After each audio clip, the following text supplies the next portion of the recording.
Commence primary ignition.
Hey, this is Obi Tahi. I play Dr. Pershing, and you are watching the Virtual Cantina Network.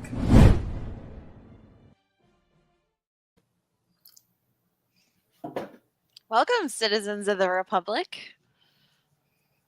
We've got another full episode Senate here. of the Virtual Cantina's Clone Wars Revisited. We're going to be watching Season 1, Episode 20 tonight.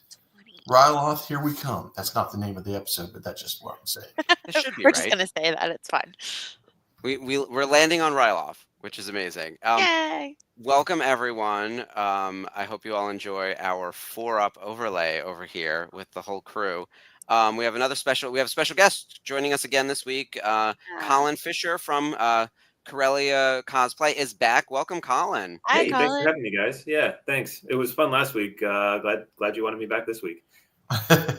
We had a big We've old got to time. save Ryloth, so you are here on mission. So my Does that mean understanding you have is to talk about the episode. Mhm. And by the way, you're the best at that, because as you've seen in our shows, we like to just go off book and do whatever. And you're going to bring your military expertise to tonight's episode, is what I'm being told, correct? Yeah. I mean, look, I always come prepared, right? Or at least I try to come prepared.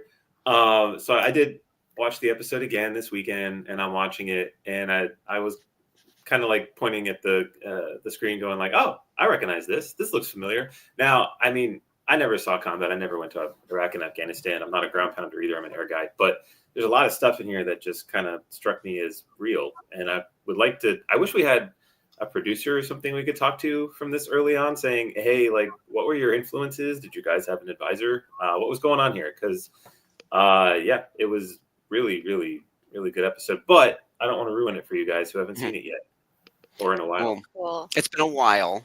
Ashley, you don't watch the episodes each week before like we did on Rebels. Yeah, I've watched them maybe like once during the pandemic and just kind of, not been introduced to them since. So I'm flying blind in this. So Yeah. Skip, you've been in a big rewatch, so you've seen it more recently. Yeah, I've seen it more recently. This is interesting, fun, and this actually ties into the whole Rebel stuff later on. So, it's a nice tie into that series from this one, which is kind of cool. It's like weirdly the beginning of Rebels, right?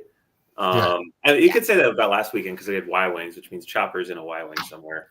But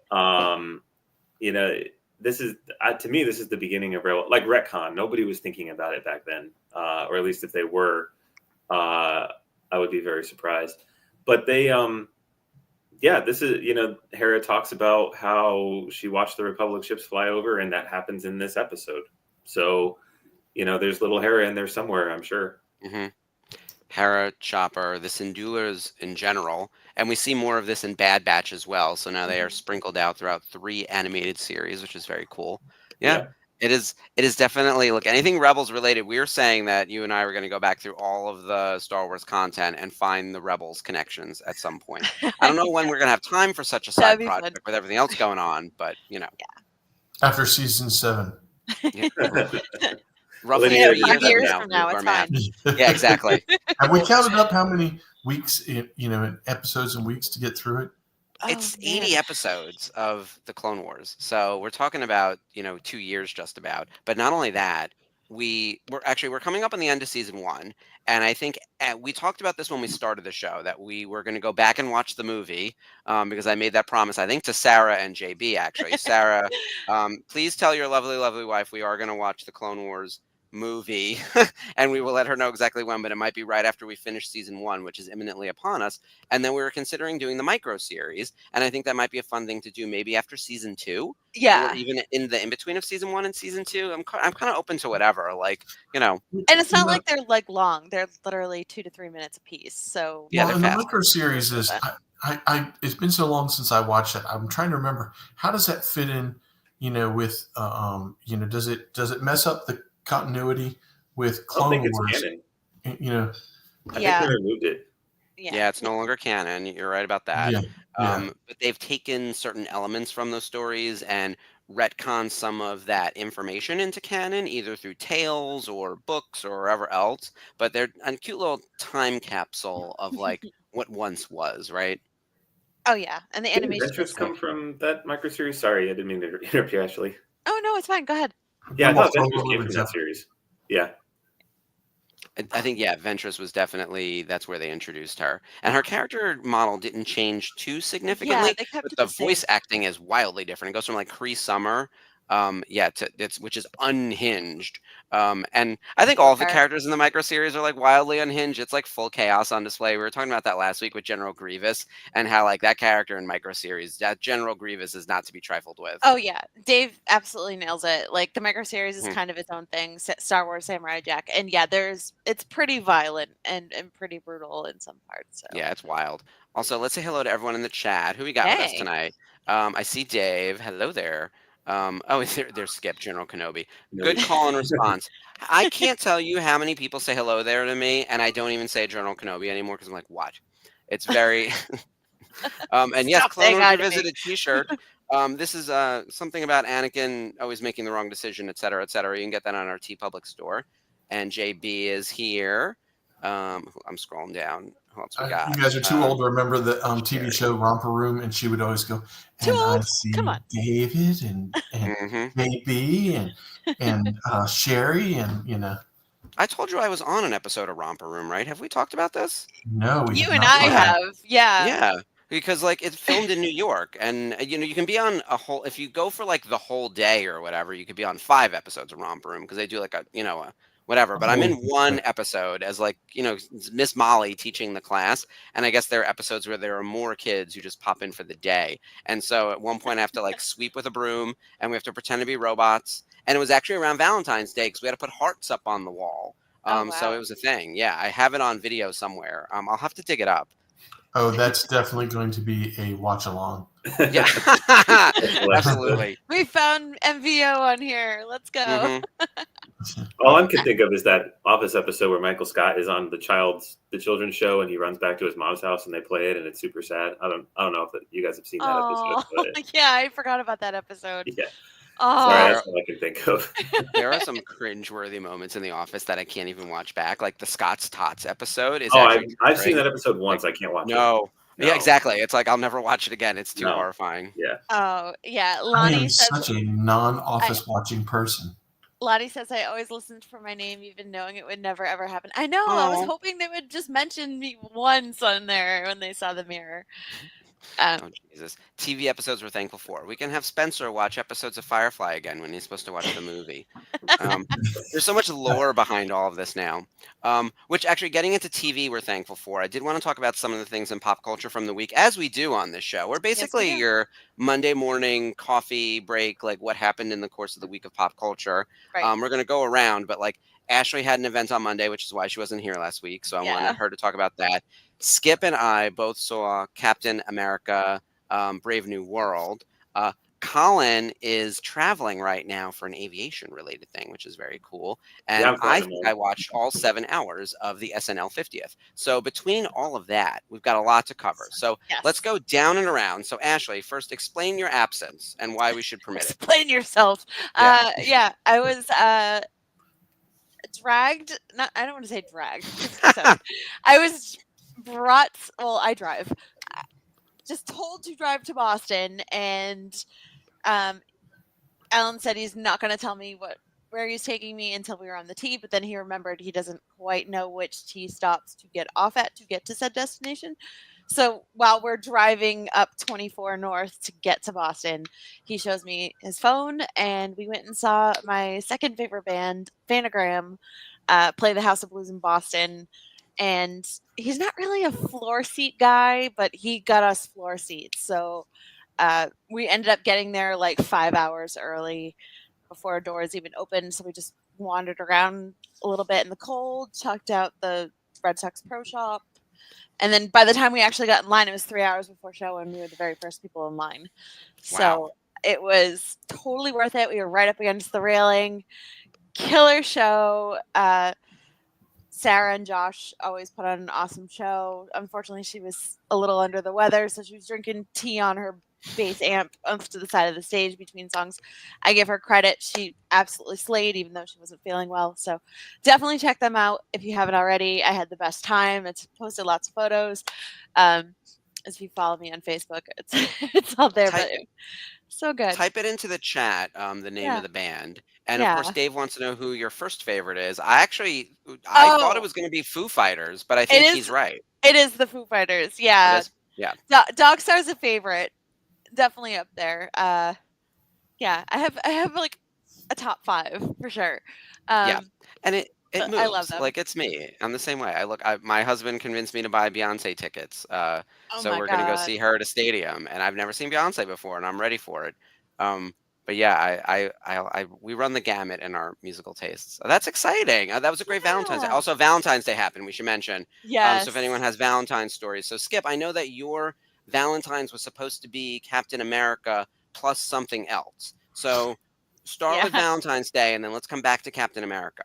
Well, let's see. So Bridget has something dermatitis. She gets these flare-ups, and when it does, her whole face turns into big cherry. Like at first, it starts off looking like chicken pox, and then it turns into a big giant red blotch. And unfortunately, that happened on Valentine's, so we did not do dinner. Oh, no. We were supposed to go to this new sushi place and do that. And she goes, "I'll go to the movie." She goes, "But I'm not going out to eat." You know, she didn't want anybody to see her. Figure if we go to the movie theater, she can kind of just tuck her head, and we get in, and it's all dark. So we did go see Captain America. Oh, nice. So Bridget's, if I'm going to steal Bridget's review, not because I agree with her, but just because, it gives us a different perspective. The comic book fan, well, I should say that she actually had comic books when she was younger, but her read on it was could use a little bit better editing. I don't know that I entirely agree with that, but I was more into the story, the development of the Sam Wilson's Captain America, all the things that he has to deal with, the being the Black Captain America, the not being appreciated, so forth. And I thought he did a really good job of bringing out the emotional side of being Captain America. I thought, it was, I thought the story was really good. And I think the numbers, it seems like the critics are not being all too nice to it, but the fan bit, Rotten Tomatoes and then just the people spending their money in the movie theater seem to be opposing that critic review. That's good. I like that. Yeah, that's good. I was hoping it would be like that. You're going to enjoy it. You're going to enjoy it. Yeah, I liked it. Was so worried that it was going to be a shitty story because I was not overly thrilled with the series with him and Bucky. I didn't hate it, but I just didn't really love it. And they still they played on some of those themes, but it was done, I think, better. And so. And it's perfect timing. They just announced Carl Lumbly, Isaiah Bradley for Terrificon at Mohegan Sun in Connecticut. So I'm going to add him to my Dr. Sleep poster because he's Dick Halloran in that movie.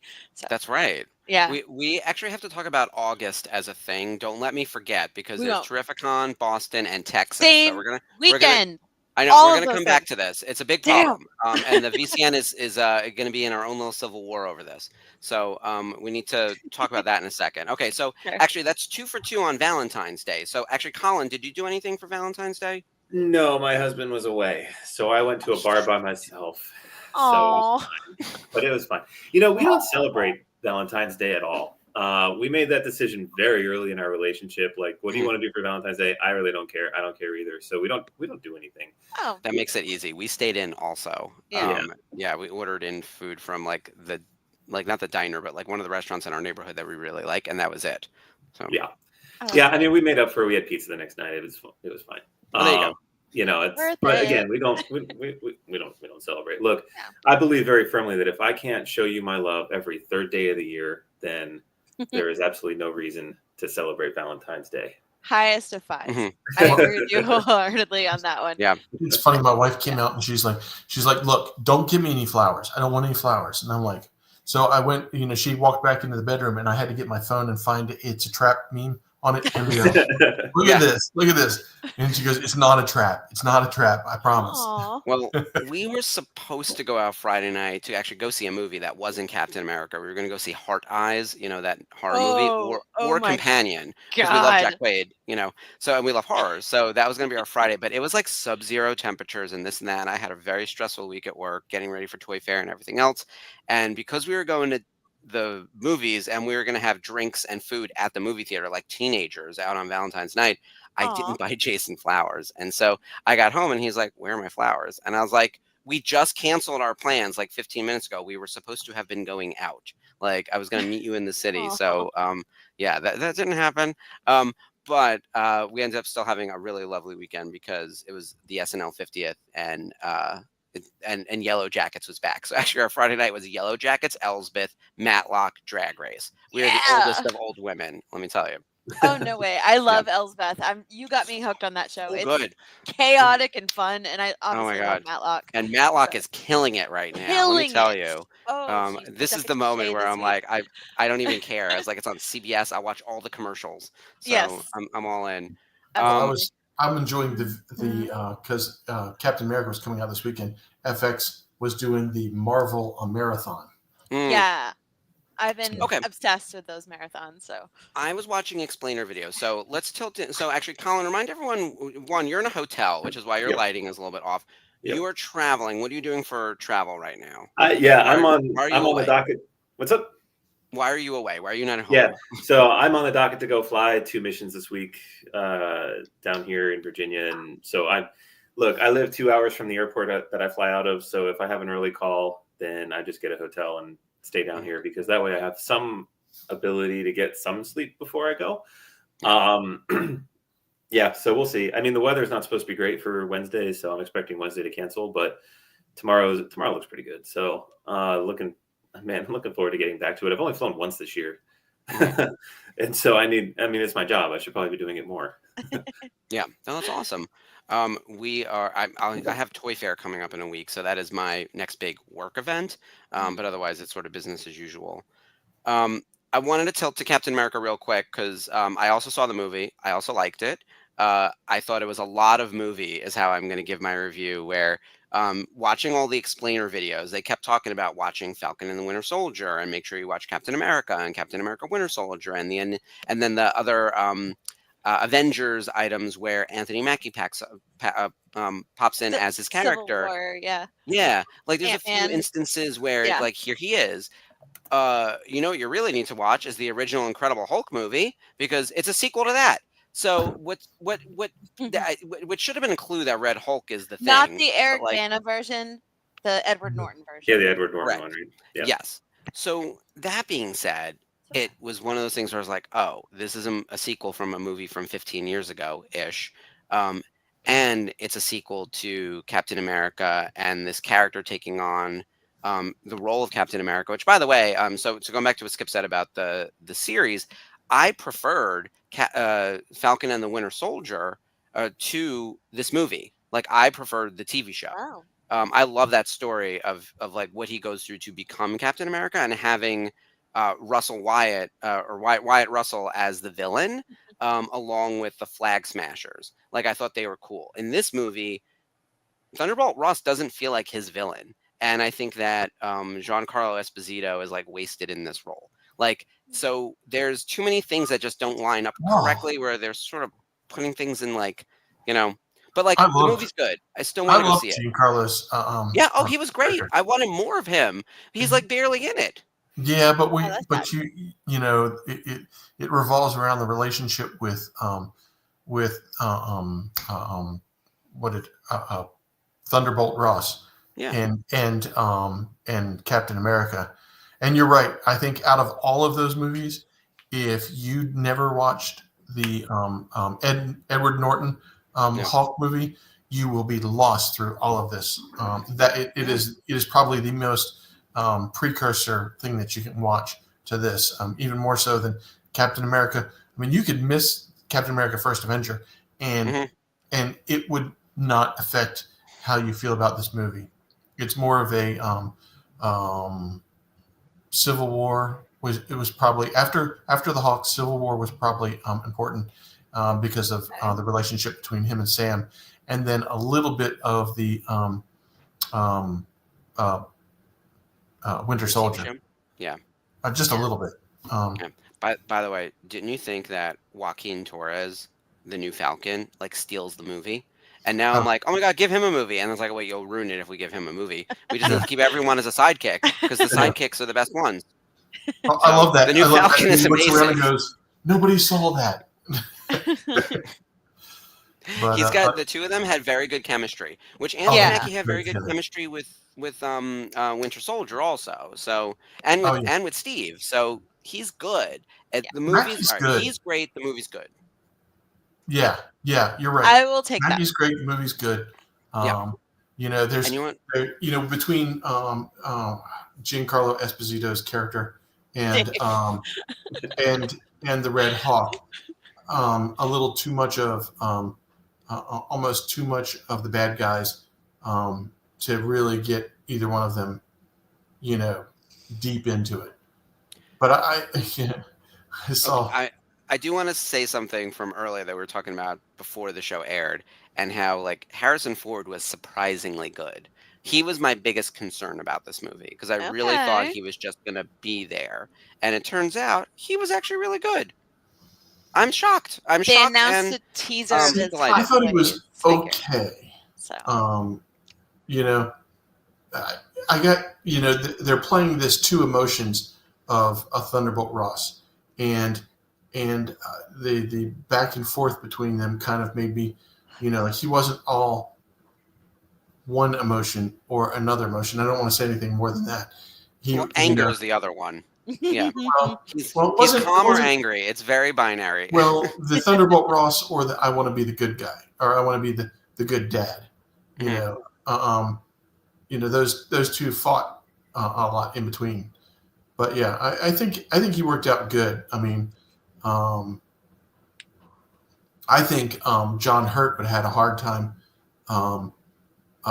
playing the other side because he's so good at playing the bad side of Ross. I think he would have had a hard time being the I love my daughter Ross because we never saw that in any of the other Ross portions of the character in Marvel. Yeah, that makes sense because John Hurt was very William nefarious. Oh my God, yes, William Hurt. Not Ollivander. I'm sorry, I said John Hurt. Yeah. It happens. We're all going to create that Mandela effect. It's not a very common name, so yeah. William Hurt, yes. There's John Hurt and William Hurt, and now they're both dead. Oh Jesus. Okay, but Captain Winter Soldier, I think the consensus here is see it.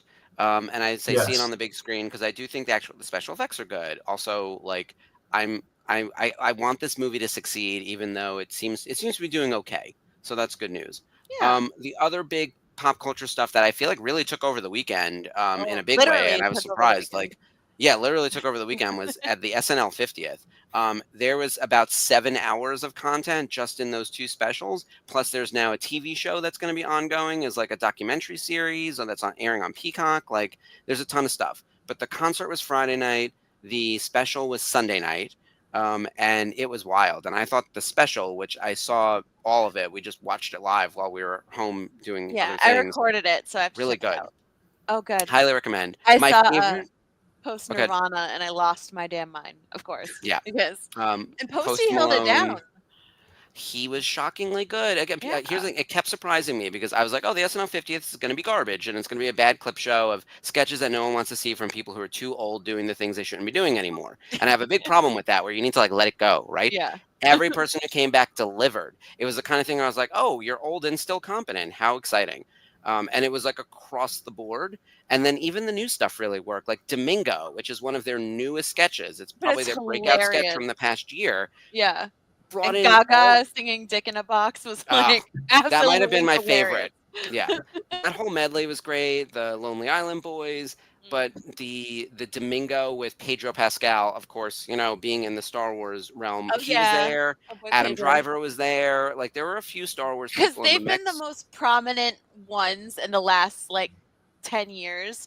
The undercover boss, Star Killer Base, the oil Mhm. tycoon, the Spanish mother that Pedro Oh my God, plays. so good. The oh my God, he died! I can't believe it! Like that Well, in Pedro. this sketch, Pedro Oh, Pascal is Domingo's brother. oh And no. Okay. so, and Sabrina Carpenter does the singing because, you know, it was Ariana Grande and the prior one doing Espresso. So this time she sings from Defying Gravity, like from Wicked.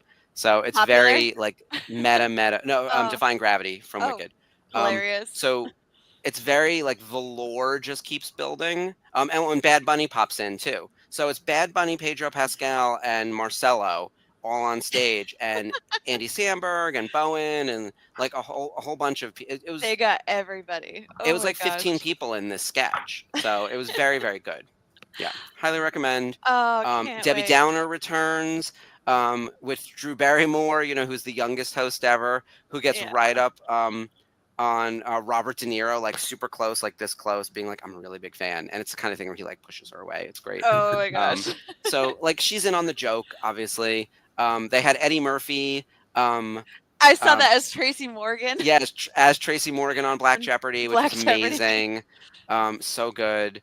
Yeah, I mean, like nothing really missed. Ryan Reynolds having fun laughing at himself when he's like, "Oh, I'm good. Why? What'd you hear?" Like that kind of thing, where it's like acknowledging what's going on in the news right now. Yeah, Like there's Lonnie, a it lot of is good on stuff. Peacock. And yes, Lonnie, everything's on Peacock, including the concert, and then Miley Cyrus with Brittany. Oh, I forgot her name. Brittany, The guitarist. yeah, Uh, she's in Alabama Shakes, Yes, but I they can't remember her last did name. Nothing Brittany Compares to Howard. You. Yes. Brittany Howard. Yeah. Holy shit, Nothing Compares to You was Oh, they like slay. unreal. They Yeah. slay.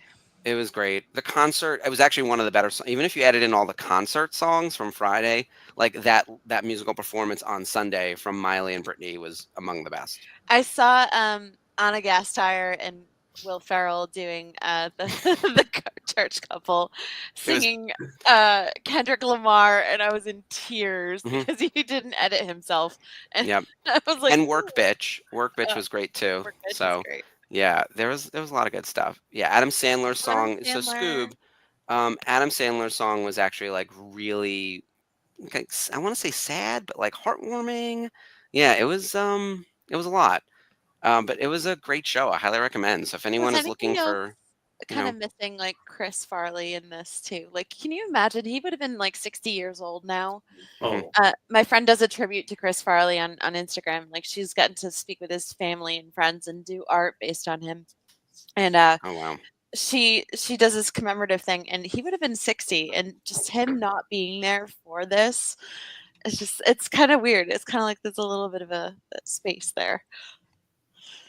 yeah, there were a few notable absences, but I think they did a pretty good job capturing the range of the 50 years.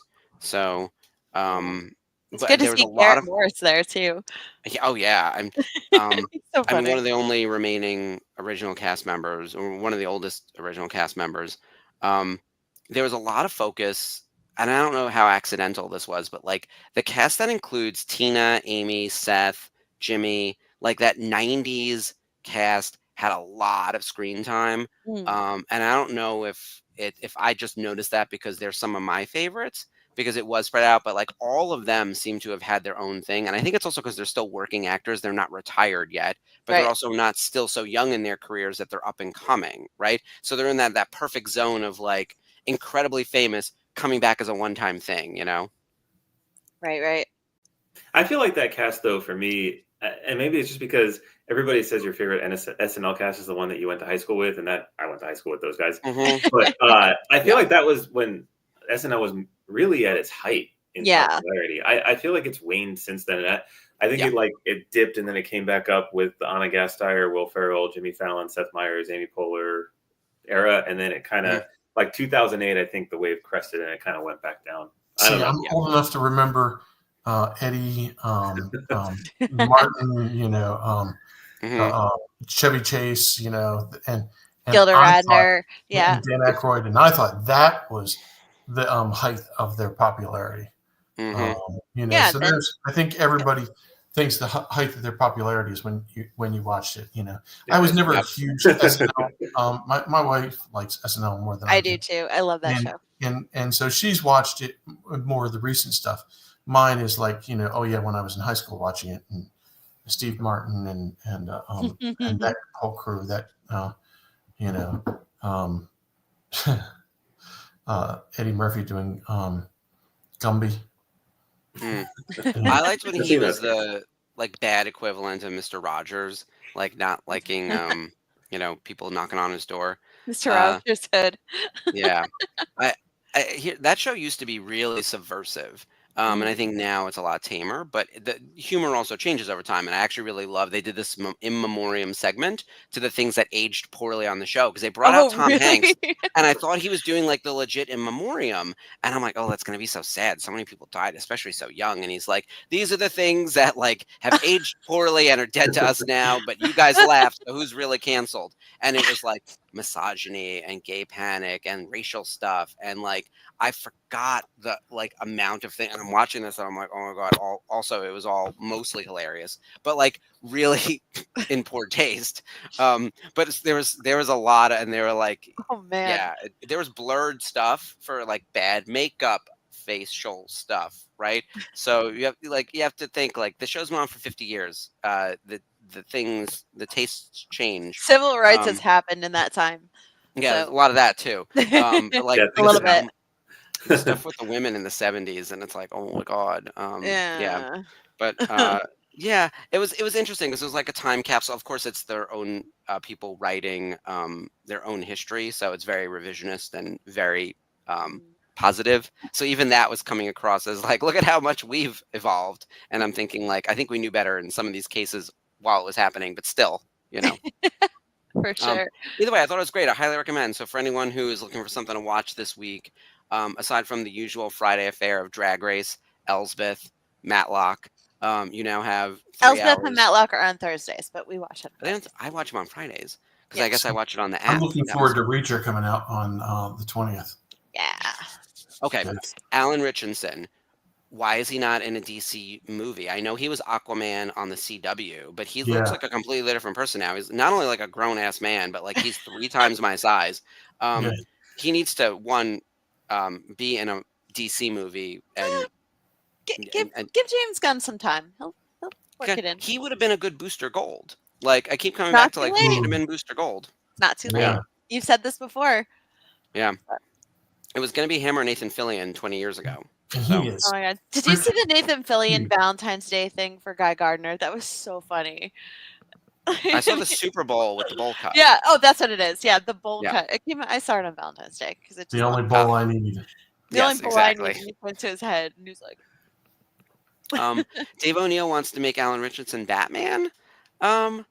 Maybe he's a little muscular for Batman.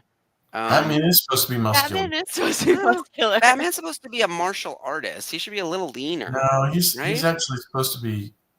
The Frank Miller Batman is like hulked to the max. Yeah. Like, You ever watched Alan Richardson do fight scenes in Reacher? I haven't seen Reacher, but I watched him in Oh. Blood Drive. Do yourself a favor and watch Blood Drive. Oh my god, that show is fucked up. See, It's so if good. the only Reacher you've seen is Tom Cruise's Reacher. You've got to watch this. Trust me, I have not seen Tom Cruise's Reacher. Because Reacher was supposed to be a big, huge man, and he just knocks the shit out of some people. It's kind of cool. And then 5'8", 140-pound Tom Cruise comes up. Yeah, and it's like Reacher fans are going, what the? Yeah, and 5'8's generous. That's when he wears his lifts. So. He's a tiny. Alan Richardson is a gigantic man. He's like 6'5", like 250 or something. He's basically built like a WWE wrestler. Yeah, it's wild. He should have actually been the new He-Man. And by the way, Nick Galatazine or whoever is playing him, I forget his name. He's from Red, White, and Royal Blue. Looks amazing. Actually, that dropped over the weekend too. There's new Masters of the Universe pictures up, and it's him as Prince Adam wearing like a button-down pink shirt, and he's holding the sword. Like they legit got the sword in the shop, but he's like, it's set on Earth. So there's all sorts of stuff happening.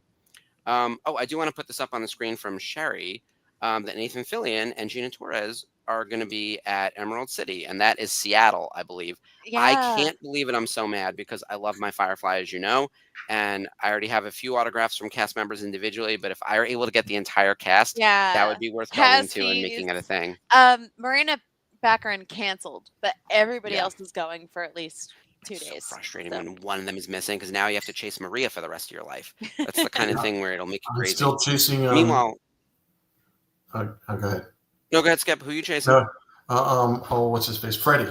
I'm chasing Freddie. He was supposed to be at ICCC, and everybody else was there, and he didn't show up. Oh, Freddie. Mm-hmm. We could tell stories about that. All right, with that in mind, I know we got mental health issues, but come on, show up when you say you're going to show up. We do have to talk about some upcoming cons. Jeff's going to chase Maria. Thank you, Jeff, for this is his first comment of the night. Marina. Yeah. Marina. Oh my gosh. Yeah. Oh yeah, Marina Baccarin is going to be the sorceress in Masters of the Universe. So the hits keep coming. She was in Chicago last year. She was in Chicago at Fan Expo, and I missed my opportunity. Oh, I'm so mad. It's the kind of stuff where it's like I really should have started a Firefly piece ages ago. And I could have told her it was my birthday that weekend. Oh, that would have been a good story. All right, next time we're gonna will this to happen. We're gonna do a Firefly thing, and I still think we're gonna do Firefly Revisited. That'll be another show. But for now, we do need to start revisiting the Clone Wars. So let's get ready to queue up our Disney Plus machines. Colin's very excited because now he's going to be able to talk about the episode. He's like dying to do. Current activities or current. We're doing season 1, episode 20, not Storm of Ryloth. Innocence of Ryloth. Innocence of Ryloth. I lost the title for a second. I was like, where did it go? Get the countdown. So everyone, queue up your Disney Plus machines and find this countdown. It's always in the same place, and I never know where it is. Go through that all the time, Skip. No, you know what it is? Like other things move, and so it creates a problem. I can count if you like. 10. There it is. I got it. And go.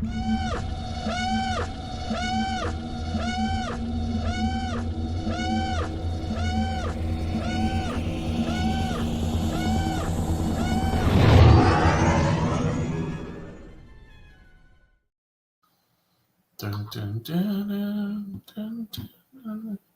I was watching Rogue One before I came on the show tonight. Oh, nice. Good one. I like Rogue One. That's a true statement. The cost of war can never be truly accounted for. For real, man. Just like once you touch the dark side, forever shall it control dominate your destiny. Yes. Oh yeah, Wat Tambor is in this episode. I'm gonna pull up the IMDb with all the stuff.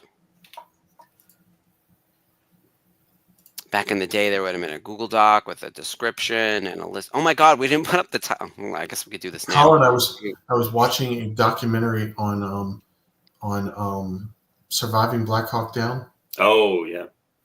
My wife's brother was stationed there. He was a Black Hawk pilot, and rotated out. Yeah, he rotated about 2 weeks before. Would have been in what's his face's position. Michael Durant. Yeah, would have been Michael Durant's position.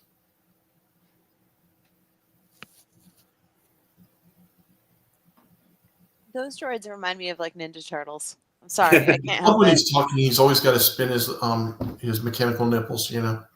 That's so awkward. It wouldn't be fun if it wasn't awkward. It's like, oh, must be having some effect on him. Not gonna ask. See, okay, they learn nothing about making all these blockades and stuff because they always get defeated. Just stop They it. breach them every single time. Exactly. Or are they just? Do we just see them breach the times that they're breached, and they actually generally work? If they don't get breached, it's not an interesting story. So why do we have an episode about it? Check out the stash. Oh yeah, that's a good Fu Manchu there. He's got red eyes. Oh my god, that's scary. Or at least it looks red on my TV. How about you guys? It did. Okay. I didn't catch it, but I'll look. It's on. That's not a good That's a sign. good shot. Oof. That's gonna leave a mark. Oof. Yeah. So the first time I watched this episode, I was looking at it. And I'm like, wait a minute. We know how to do this. It's called the suppression of enemy air defense. Like that's easy. Why don't they just go do that? And then I was like, oh wait a second, they got Twi'lek prisoners there that they would kill if they just did it the old-fashioned way. So yeah, they can't just go and put a harm in there. So I pulled up the IMDb for this episode, and we talked a little bit about this last week, but I think the rating is a little bit on the low side. It's a 7.9. I think it can be a little bit higher. It's one of the highest we've gotten from this season. Oh, for sure. Yeah, season 1 is like really low rated. And in fact, we talked about last week. I was like, there are certain episodes that could go lower. Innocence Ryloth was last week, and I thought it was good. Storm over Ryloth was last week, and we thought it was good. But Innocence is definitely slightly higher rated, up from a 7.6 to a 7.9. It's also like a relatively tight cast. We've got D. Bradley Baker as all the clones, Corey Burton as Commander TX-20. We've got Catherine Tabor as Numa. She usually plays Padme, but she's playing Numa in this episode. And that character, of course, comes back in Rebels. Another Rebels connection. Yep. James Ronald Taylor as Obi-Wan. Matthew Wood as the battle droids. And then our friend of the show, T.C. Carson, as Mace Windu. I should mention James Ronald Taylor and D. Bradley Baker, also friends of the show. They had him on the show before I got to join. Oh, okay. He's friends of yeah, we're pretty lucky that we've got all of these connections to people who have been a part of Clone Wars and Rebels and everything. Yeah. And I think post-Celebration, we'll start getting back to more guest stars popping in and visiting the show. I'd like all of us to survive Celebration first, and for all those actors to have their runway to Celebration. Although we also have other conventions on the docket. So Colin, feel free to interrupt me at any point with like military stuff and whatever else. You're good, man. At some point, we're going to talk on conventions and what's coming up, but I don't want to get into like a string of that when there's like an action sequence or something that you want to talk about.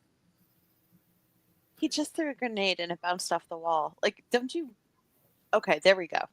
Yeah. I was like, it didn't blow up. Where did it go? No, you're good. Those are EMP grenades too. Yeah. Okay. Oh, that makes sense. Yeah, if you're fighting robots. Yeah. Yeah, just put on a small EMP, you're good. Doesn't hurt you. No damage to property. No damage. That was the first couple, or I guess the second episode of Clone Wars when General Grievous has that ship with the EMP that knocks everything out. That was an amazing secret weapon. 2 or 3 parter. That was the Grievous Chronicles. Yeah. That really kind of went on and on. Remember of the first season is the Grievous Chronicles. Like the Grievous Chronicles. I don't know what to think about Grievous in the Clone Wars because he's both like sometimes he's competent and a lot of times he's not. And I don't know. He just runs away wheezing. Just runs away wheezing all the time. Yeah. I remember because we had just started the show. We had just finished Rebels, which was emotional and time consuming and a ton of work. And we were so excited. And then we were starting Clone Wars and we had that episode of Yoda and then we had Grievous. And it was the kind of thing by the end of it. We're talking like how 5 many weeks of Grievous. It went on and on in a way that Have like they it was killed only him 3 already? episodes, but like by the end of it, we were like, oh my god, enough of this character. And the other fun aspect of that is they've got Grievous, but they've got to make sure that Grievous and Anakin never see each other in any of I those know. cutscenes. Because a throwaway line in meeting for the first 2003, time. and they I thought danced you around were that and did such a good job. Yeah, it's kind of like wild how much they paid attention to that nonsense. Because I'm like, you know what, Puzzle break the pieces. continuity at this point. Yeah. Oh, I forgot to mention there was one thing in the pop culture. Yellow Jackets is back, you guys. So for all of you people who know or care about Yellow Jackets, I loved this show. You know, it came out like 5 years ago at this point, it seems, on Showtime, and then got picked up by Paramount Plus in tandem, and it got all these accolades from season 1. It's about a soccer team, a high school soccer team whose plane crashes in the wilderness of Canada, and they're trapped there. And then we flash forward to the adult versions of them in the future around their 25-year reunion. So these are now women in their 50s or 40s. And we find out what happened there, and eventually it led to cannibalism. But it was very like Lord of the Flies, et cetera, et cetera. Oh, But we're like freaky. unraveling the mystery as we go. Yeah. And now we're entering season 3. And the cast is stellar. Melanie Linsky's in the one spot. She's like truly Jason the lead of the Ritter's show. wife. Yeah. Yeah, Love her. exactly. Yeah, love her. Juliette Lewis was in the first 2 seasons. Who else was there? I'm Christina blanking on Ricci. like Christina Ricci. Yeah, I mean the cast is incredible, and it's really fun. It's back, and we're back for season 3, and we are back to the same shenanigans. These high school girls are all trying to survive, and these women are unhinged in the best way. So highly recommend, especially in the times in which we live. Yellow Jackets has been a real fresh, breath of fresh air over here. And now we got Numa. Oh, Bringing it back to the Numa. episode. Sorry. I know, I love her. I know, she's great. I love that they brought her back in Rebels too. And she's wearing like one of the clone shoulder pads in the Rebels episode. Yeah. Now I know why. But she's like a teenager Yeah. in Rebels. Well, that would be like or at what? least in like her early 20s or whatever. Like same age as Yeah. Hera. 17 years later. Yeah, so Yeah, I'm doing probably math in early public, 20s. which is always bad. But yeah, Waxer and Boyle. Yeah, this is a tough decision here. Do you take the kid with you and risk your mission, or do you do the right thing and bring her with you? Can't leave these children behind. It's terrible. No, you can't. I like that we get a little bit more about the Twi'leks, because they're sort of just dropped into Return of the Jedi as a species, and we get a few of them, and we don't get a lot of information about them, even in the prequels. But now we get this whole episode about their home planet and what they went through, and we've got different colored skin colors, even though they're the same species, which is very similar to humans. Usually we get a homogeneous character model for a lot of species, and they all have the same skin color. Here we have green and white, and there's red, and there's all that stuff. And there's obviously some stuff going down. They're another one of these planets that's like a victim of the Clone Wars. Yeah. Yeah.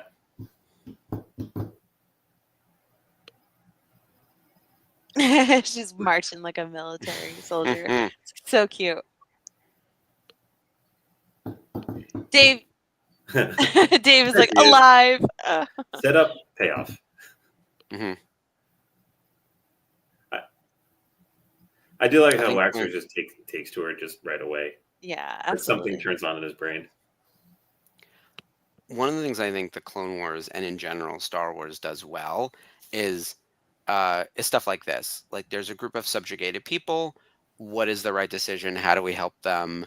It doesn't always end well necessarily, but they do sort of give you this thesis statement that like you have to take action. Sort of the opposite of Qui-Gon Jinn, where he was like, the Force wills it and we figure it out.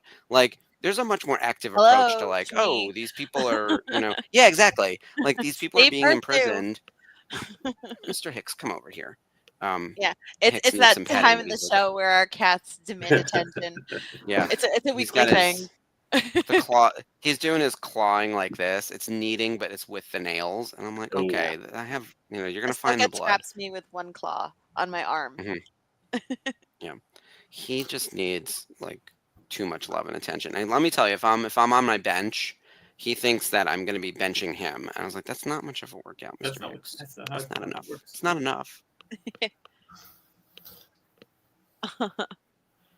Yeah, this might be the first like moment in Star Wars ever where they actually take a moment to just acknowledge the cost, right?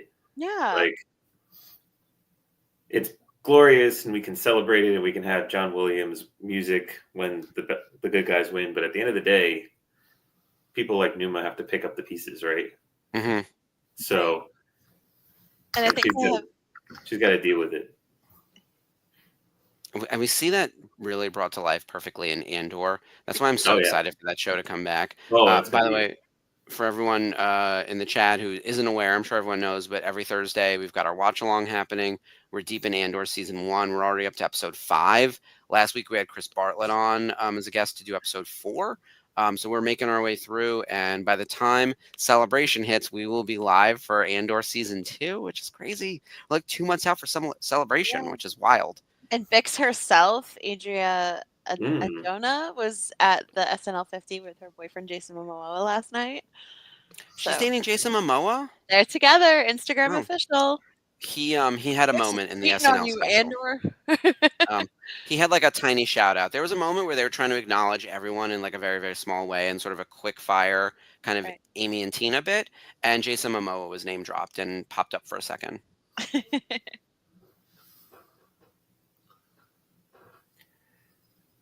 I like that they're listening to her, and like they have that clone like programming where they just want to help stranded children. Yeah. Well, I mean, it comes hearts and minds, right? Like, that's how you win, is by being discriminatory in the sense of I'm only going after bad guys. I'm not going after neutrals and good guys, right? Right. So, a child by definition is always an innocent neutral. Mm-hmm. Oh, it speaks to having values in war. Yeah. That was something that was just in the news this week. We won't expand further, but yeah. No, let's not expand further on that. But it goes back to something in Rebels too, which is Yoda looks at Ezra and says, it's not just how fighting, it's how you choose to fight. And then Ezra figures that out later, right? Yep. Right. How you choose to fight, how you choose to win is just as important as the fighting itself or the winning itself. Yep. That philosophy, I think, is really important. And I think it's an interesting debate point, too, because if you talk to some of the people in Andor, especially the most desperate of the rebel fighters, they would say that the stakes are so high, it doesn't matter how you fight, you just have to win.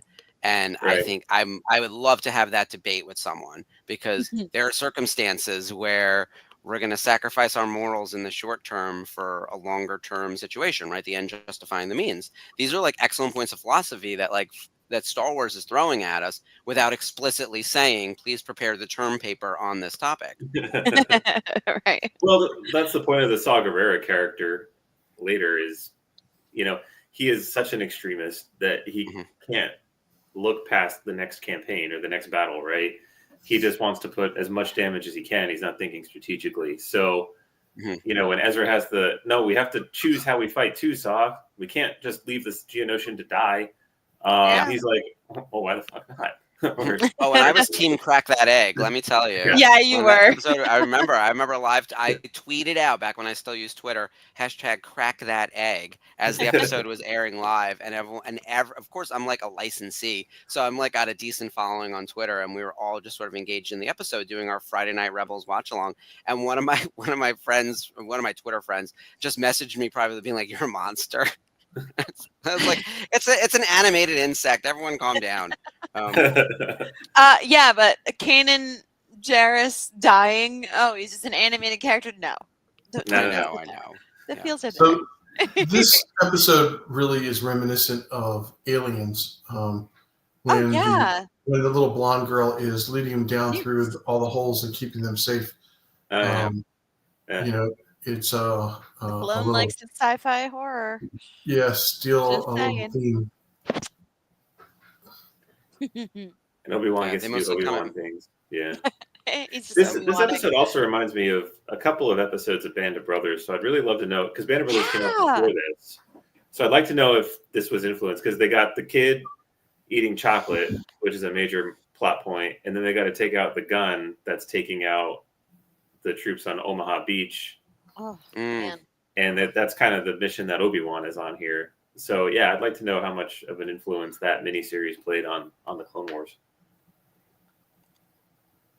I don't know if the writers will ever admit like being influenced by, but there's definitely alien vibes. Like that girl is definitely Newt, you know. It's definitely her. I'm just waiting for her to say they mostly come out at night, mostly. Mostly. They just leave that poor clone to get mangled off screen. Jeez, people. Well, they're Come just on, clones, Obi. right? Do the Force. Wait, can he communicate with them? I forget. Yeah. It Look at seems him. like he can. Yeah. Well, he's at his command post, so yeah. This is one of the inconsistencies because sometimes, like we've seen Obi-Wan, etc., like just sort of slice down these sort of scary creatures, and then other times they're like, "Oh no, it's part of nature. We need to communicate with them." You know? Dude, you're literally backing yourself in a corner. Yeah. Quiet, Ricky.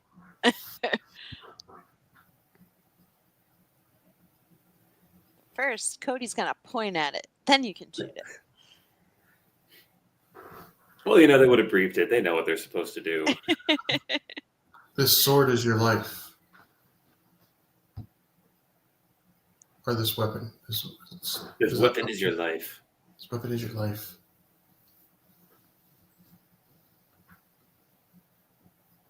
Basically, yeah, we need to keep her safe.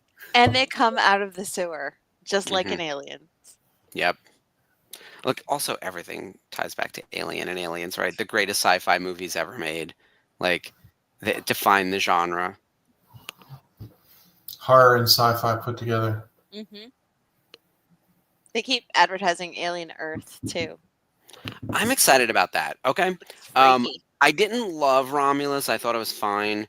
But Alien Earth has potential. And here's the other thing. I've realized over the last, 15, 20 years, I am a TV guy more than I'm a movie guy. Like, I need the story to be long and have, a lot of pieces to it. Like, a movie is never enough for me.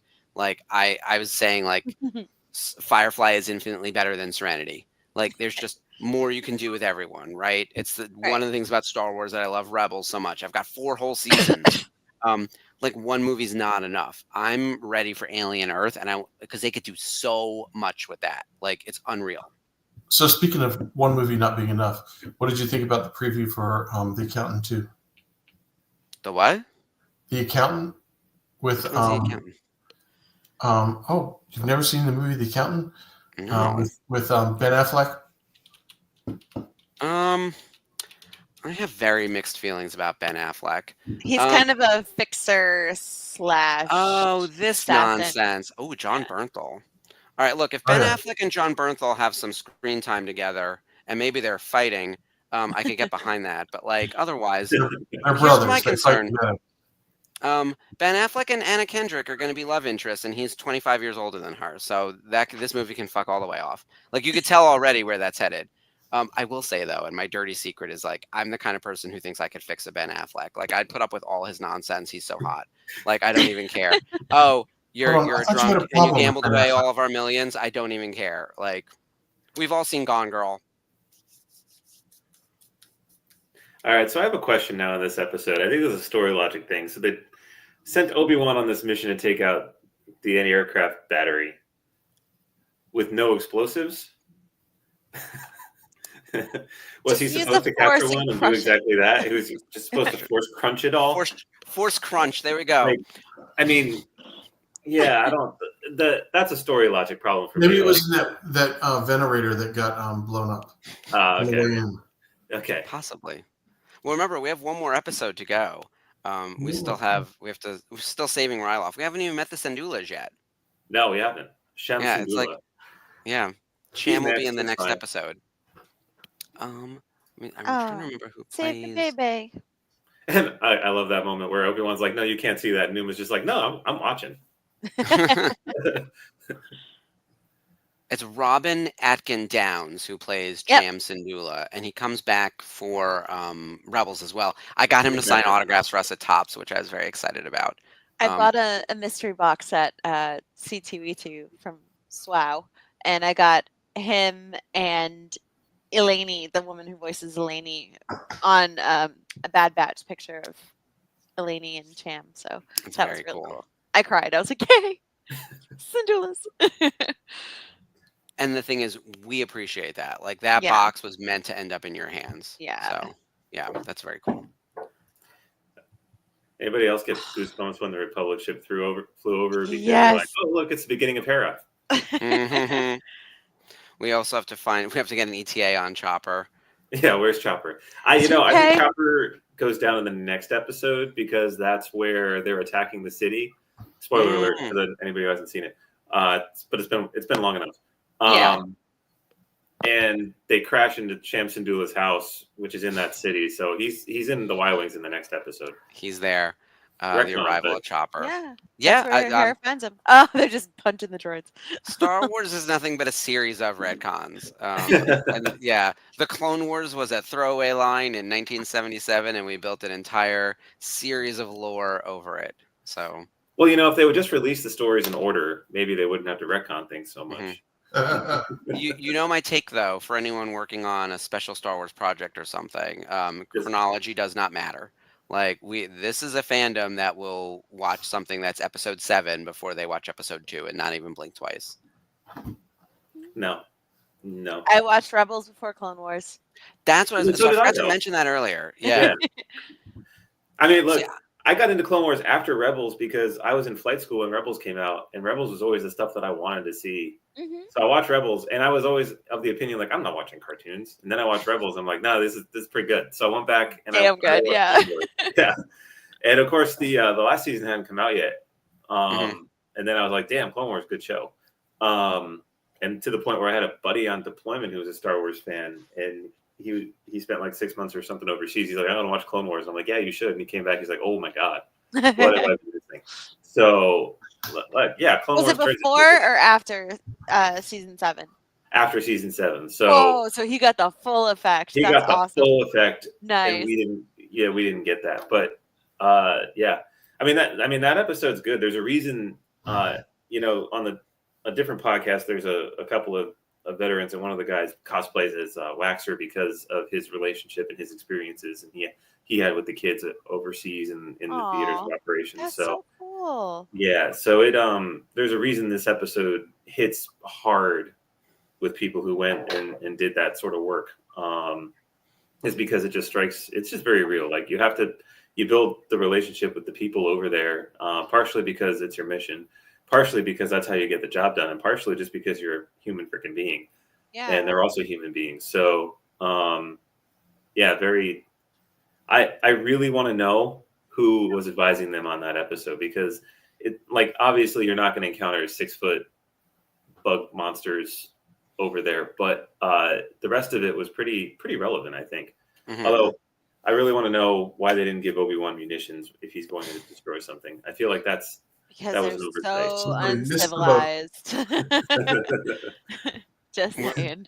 When you meet James Earl Taylor at the next meet and greet, you bring this episode up specifically and ask about that plot. He's like, I have questions. That story point. Sir. Yeah. This is more of a comment than a question. I found a logic gap in the episode, Yes. and that's when he will direct you to the writer. Yeah. He'll be like, go talk to Henry Gilroy. I gotta talk to Dave Filoni. Yeah. No, that's fine. But it's like going back to the how we fight. I mean, it shows you why the Republic are the good guys, because the Separatists are using the Twi'leks as human shields. Yeah. Which happens. That's a thing. And it was going on at that time in areas of the world that we were operating in. But, Obi-Wan, they do, when they go for the calls for fire, there are 3 principles of calls for fire. One of them is discrimination, which is don't hit the civilian population. The other is humanity, which is, really don't hit the civilian population and give them the opportunity to leave. And, they're exercising. I forget what the third one is, but it's all about protecting innocence. So Innocence of Ryloth is a great title for this story. That's cool. And that's I hadn't thought about that. Yeah. how we fight. They're trying to protect them, which is why they don't just send in a bunch of Y-wings and bomb the site, which is what I would have done if I didn't know any better. But I know the Twi'leks were there. That's probably what I would have done. Mm-hmm. Yeah. And Star Wars makes it difficult, right? Like, Yeah. I mean, the real world is difficult, but Star Wars does a good job of pointing out that, like, you can't just come in and bomb everything. We Yeah. have to worry about these people, and no one really signed up for this war. Yeah. Sherry says, I Okay. think Thanks, he Sherry. said earlier in the episode that they didn't want Ah, to destroy the planet, which is why they weren't using munitions. Plot point. I missed that plot point. Thank you, Sherry. Thanks, and Sherry. Sherry is like basically the secretary of the chat, so she knows everything that's She going on. she's our She's Jocasta on it. new. Yeah. I mean, the librarian. There we go. The librarian of the archivist, as it were, of the Yes. chat. Because she's on It's Sherry all the Casta new. episodes. Yeah, and knows what's up.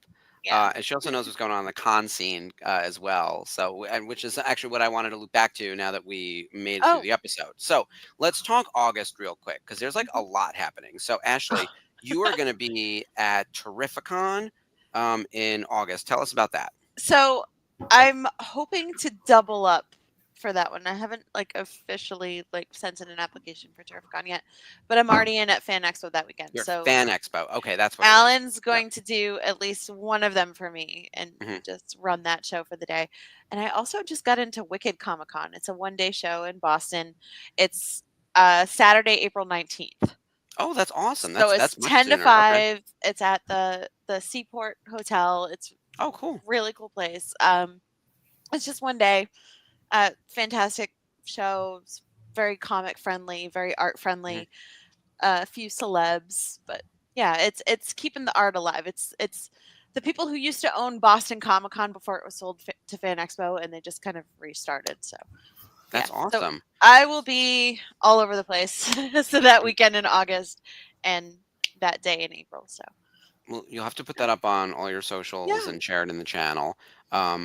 So that's coming up in April. And then, all right, looping back to August then. So Terrificon and Fan Expo Boston are the same Right. weekend. yes, You're going to be staying there and holding it down for the VCN. Normally, Spencer would be there along with a lot of other. yeah. Alan's we'll doing say- Boston for me, so it's Oh, we're not perfect. going to be. I'm not going to be able to do the meetup because he's getting the commuter rail back and forth. So Yep. we're Well, there's- working it out. We have an entire, so Colin, you're probably not aware of this, but like Spencer, who's one of our channel owners, he lives in Massachusetts, and we have a big New England contingent in the VCN. And that's why one of the big meetups for us is Rhode Island Comic Con. It's become like our second home, away from like outside of Celebration and everything. Sure. But weirdly enough, several of the New England people and me and Skip and a bunch of other people are headed to Texas that weekend. Oh So my god. we are going to be attending the Rebel Scum Con. More details to come, but a bunch of us are Sweet. headed to Texas, which is going to be really cool. So who's you know, it's coming to a- that con? What's so the guest? Rebel Scum. Do you know? Actually, I should pull up the list. I had Yeah. that up earlier and then forgot to have it ready. But Rebel Scum Convention, and it's outside of Houston. Julian, it's August. Oh, Julian- Dallas. What's his name? Julian Glover? Yes, Julian Glover was just announced. Oh, So let's fantastic. see. Let me go to guests. General Veers. Yeah, I was gonna say, who is that? I recognize that name. And he's also in Indiana Indiana Jones. Jones. And he's Indiana Jones and Last Crusade, right? And Yep. Yes. he's a maester in Game of Thrones. So- Okay. The old man Here's- maester from the first couple seasons. I'm gonna point out right now. It says on their page that this is going to be his final ever U.S. appearance. So he's Oh. retiring from the con circuit. He is significantly older. He's at He's least in in his 80s. Yeah. Yeah. He played General Veers. He's in Empire Strikes Back and Indiana Jones and Last Crusade. Okay, here's the rest of the list from. I'll have to have you guys get me an autograph from him because There might be another one you're interested in, and we'll get to her in a second. But here's some of the names first announced. So Howie Weed, who's on our speaker series, and actually just did an episode a Yeah. couple weeks ago. Jim Swearingen, Hilton McRae, Rena Owen, Michelle Ang, which I know you met her my already. girl, I Yeah. love her. Omega. Richard Omega. Oldfeld, Roger Christian, Stephen Constantino, Toby Philpott, and Tux Akindoyonen. Oh my God. I said it correctly when I interviewed him in person. Thank and I God. can't do it now. So Tux. Hello, Tux. Cool. Who is Agent Kolar from Attack of the Clones and Revenge of the Sith. So Cool. more guests are being announced, is my understanding. But like a Nice. whole bunch of us from the VCN are headed there. Yeah, Rebel Scum revisited. Here we go. I'm so excited. A bunch of us are going. Skip, are you excited about Texas? I am getting excited. I can't believe happening. there's like 3 major cons happening in the same weekend, and Yeah, two of them it's and wild. And two the of them next within an weekend, hour and a half of each other, and I thought that was just freaking That crazy. is weird. They said they Um, couldn't get the convention centers for any other day, which is Hmm. I don't know, but I will be there, so we'll make Yeah. it work. Well, look, Celebration is That's basically 2 killer. months away. This show is going to be, by the time we get back from that, it'll be 4 months for Rebel Scum, and then there's all sorts of other stuff happening across the country. We've got Yeah. C2E2, we've got New York Comic Con, we've got San Diego Comic Con. Like before you know it, we're going to be like back to back to back on all this stuff. So it's all very exciting. We're gonna be very Um, busy. anything else we have to come up plug? Any other events you guys want to talk about? Anything happening? Nope. In Richmond, GalaxyCon's coming up soon. Oh. I may go to Oh, that. yeah. I've done Richmond GalaxyCon. It's a good show. Who's coming Yeah. this year? Do you know?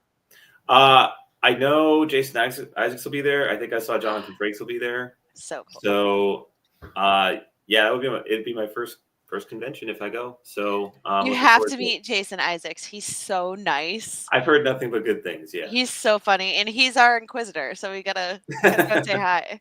yeah. Star Wars. He's got like every nerddom, right? He's got Star Mhm. Trek. He's got Star Wars. He's got Harry Potter. I'm sure I'm missing something. He was Captain Hook. Yeah, he was yeah, like Admiral Zhao. Yeah. Yeah, Admiral Zhao. Yeah, he was fantastic as Admiral Zhao. Oh yeah. I'm looking forward to that. I'm not going though to see any celebrities. I'm going because there are a bunch of denizens from the Denizen group that I've never met in person, Oh, and cool. they said they were going to be there. So I gotta put on the original character and go hang out with my other OCs and pretend to be background characters. That'll be really fun. That's gonna be so fun. You're gonna have the best time. I hope so. Yeah. There's a good list of people, and there's actually quite a number of voice actors attending. The only other Star Wars actor I saw was Giancarlo Esposito, but there are a lot of people going to GalaxyCon, and there's some interesting. William Shatner is one of the bigger names. John Carpenter is going to be there. Ooh, Weird we Al don't get many cons. Yankovic, Martin Sheen. Oh, Weird Al. I'll definitely go to the Weird Al panel. Yeah. Harvey Guillen, Carrie Ells. Like, there's some interesting people. Heather Graham. Wow. Yeah, like this is a cool show. This actually reminds me quite a bit of Rhode Island Comic Con. Alex Kingston will be there. I'm still trying to figure out when I can meet Catherine Tate. That's like the Yeah, one. where is just she? keeps If escaping she me, this comes to lady. Boston or Turvicon, you're gonna be so mad. I'm just telling you. Yeah, well, I know that'll happen. I'm gonna buy my ticket to Texas, and all of a sudden, Catherine Tate will be like visiting New York for some reason. But that's how it goes. Well, with that in mind, there's a lot coming up in the event space, so everyone keep an Yeah. eye out for postings on the Facebook page, and we will keep you up to date on what all of our doings are, because there's going to be there's a lot more coming, both for Celebration and for Rebel Scum Con. On the Celebration front, we didn't have a news desk last week, but we're going to have one next week. And then Celebrating Autographs will be back next week as well. We're just waiting for more news to come out from Lucasfilm. Like, we're at a point where it's like we're waiting for them to tell us more. They haven't really announced a guest in over a week, so It's like curious as Oscar to- Isaac. Boo. Yeah, Nobody we need else. something big. Well, after Pedro being on SNL, I was like, can we just confirm him at this point? Yes, So, please. You know, he's going to be a surprise guest to say, "Hey, I'm going to be in the Mandalorian movie." yeah. Like you know, that's what it's going to be. They're going to release a trailer, and then they're going to take off his helmet, and he's going to come out, and that's how they're going to do it. Well, see, Yeah, Mark it won't be keeps an joking about somebody on the show, and then they end up. He Yeah, called Mark Rosario. won. Joke He more. called Oscar. Yeah. Well, You know, I so really thought it was if going to be Pedro Hayden last shows week. up, you know, Mark's going to Japan. Oh, Lord help me. I can't go to Japan. Mark's going to call me and say, "Hey, you know that jet that you fly? Can you get me?" Exactly. At this I'm point, We need a Can ride. you get enough fuel to make it to Japan? And the answer is yes. It just takes 5 days. So Yeah. 5 days. Yeah, we're gonna go here to here to here. yeah, you got to go here to here to here to here to here to here to All here. right, Yeah. and look, drop me in any other country. I think we'll be off to a good start. But between now and Celebration, keep an eye on all the stuff that's happening on the network. We have a lot more coming. We do have a lot of other programming happening this week on the network.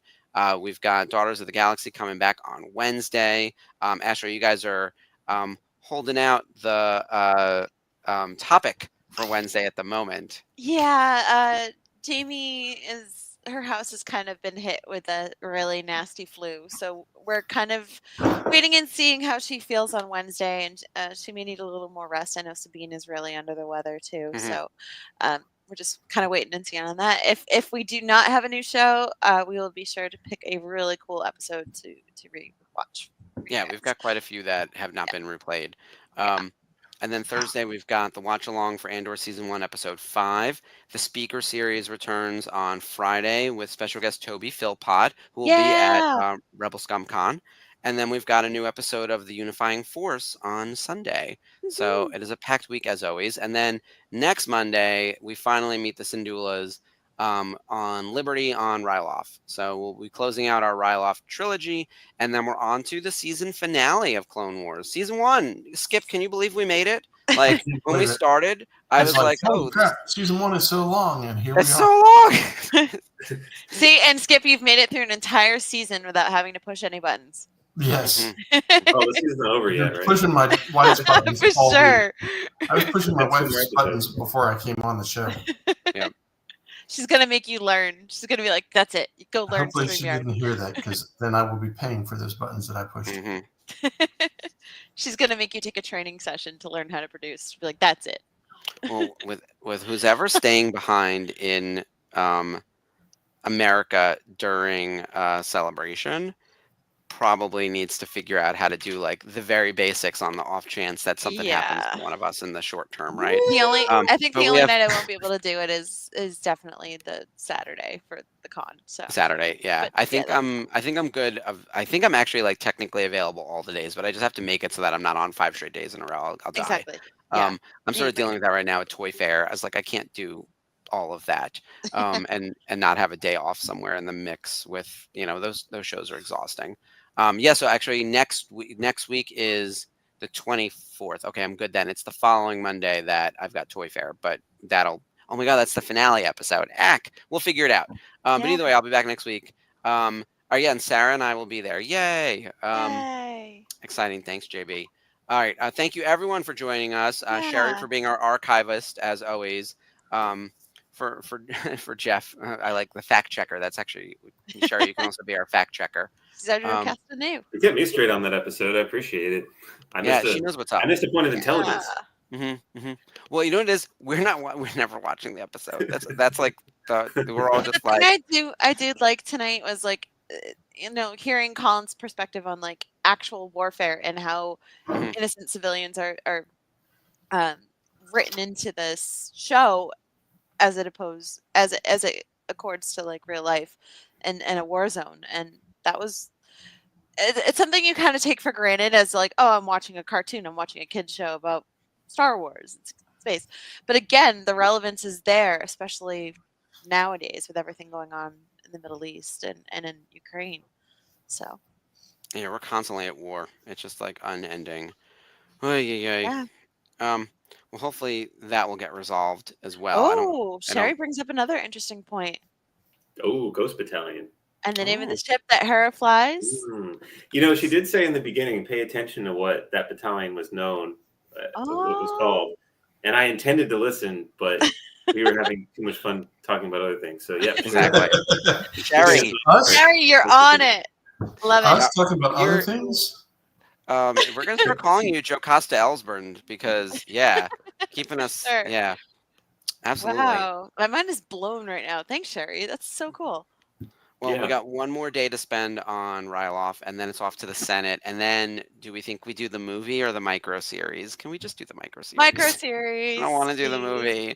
But you know what? I love it's such a quality piece of entertainment. But it's a movie that could have been an episode. We also just did it on the watch along. Yeah, exactly.